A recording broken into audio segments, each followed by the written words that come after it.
and their energy coming here. I know it's all Christmas and nandito kayo sa event ng Limbo. I hope na masaya kayo. Masaya ba kayo? But I actually have a question. Recently, kung nakakatulong ako sa inyo, I hope na nakakatulong ako during those times na may mga pinagdadaanan kayo. Yes. And sana sakto yung mga timing ko kapag, alam niyo yun, minsan nagbibigay ako ng mga TED Talk doon. Pero ultimately, syempre gusto kong munang pasalamatan yung mga, syempre mga bumuo nitong event na to. Colonels, Limbo, at mga moderators, and ang core team, at lahat po, mga hosts natin, syempre napakagagaling po nila. Without them, hindi talaga mangyayari ito. With or without me, I hope you guys are, syempre, still enjoying. You're making real friends sa loob ng community natin. Kasi, ano siya eh, dinesign ko talaga, honestly kasi parang ngayon, di ba, it's what, 200 of us? And that's not even 10% of the entire Limbo, di ba? And gusto ko pa talagang magkaroon ng bigger events, di ba?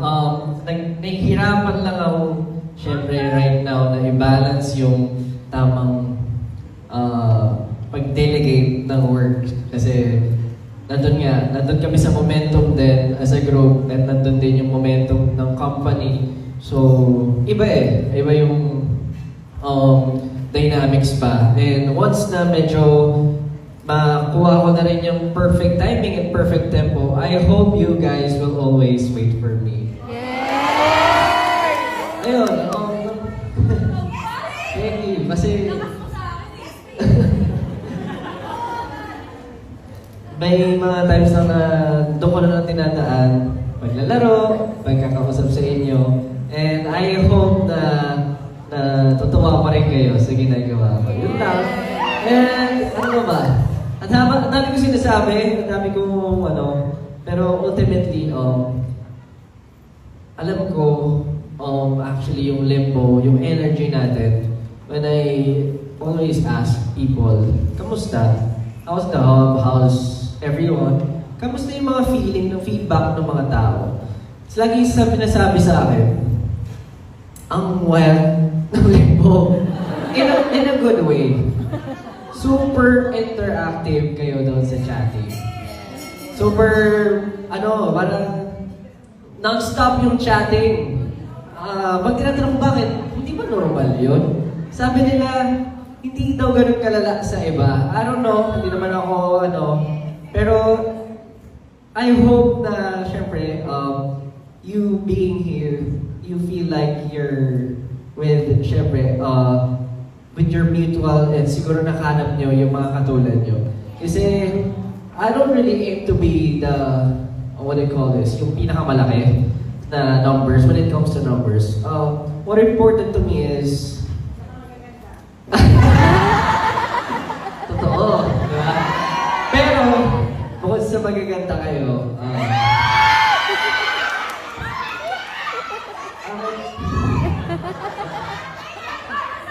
ang important sa akin yung pinakatotoo. Yung nandito kayo kasi you know that you belong into this community. At alam ko yung dedication nyo, at alam ko kung yung gaano kayo katotoo when it comes to Limbo. Kaya naman maraming salamat. And gusto ko lang talaga sabihin na thank you to each and every one of you. Thank you, Josh. Even though hindi pa tayo ganun kalaki ngayon, I just know eventually in the future, okay, we're exclusive and maybe people will still find its way para makapasok sa bloodline natin. So, thank you so much, Limbo! Thank you, Josh. One blood! One love! Thank you!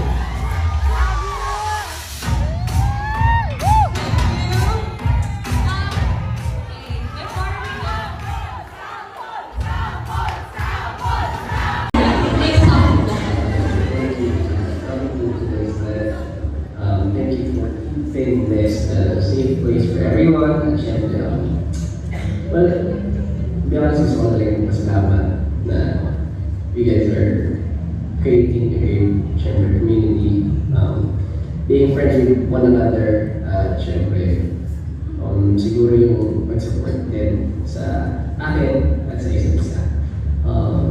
I have so much plans and dreams, pero masaya ako na ito ay pinuntahan nyo at share na sinuport nyo. Thank you for supporting the birthday projects and thank you for supporting every moment that we have been doing. I just want to say from the bottom of my heart at syempre kasama talaga ng mga moderators ko. Maraming salamat sa inyo. Thank you so much, guys. Alright, thank you. Reaction.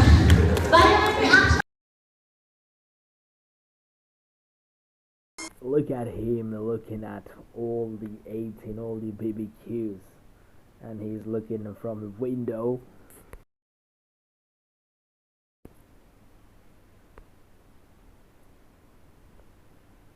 How cutely he's waving. Did you see how cutely he's waving? Look. He's such a genuine person. Now I have seen saying this same thing by so many people. A lot of people say this, that Josh Cullen is a genuine person. He's an amazing person because the way he supports his brothers. I'm talking about SB19. The way he supports SB19. Every time someone raises voice against SB19, the first one who tackles, the first one who says the right thing is this man, Josh Cullen. I mean, he's the one who, I mean, who doesn't bear, who doesn't tolerate, negative words against, SB19 brothers, SB19 members. You know what I'm saying?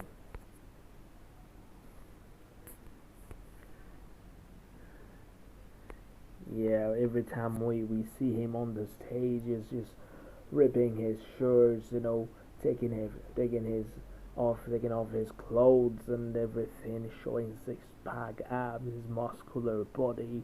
But behind that muscular body, there is a good-hearted person hiding, not hiding, I should say. I mean, he's an amazing person. We all know.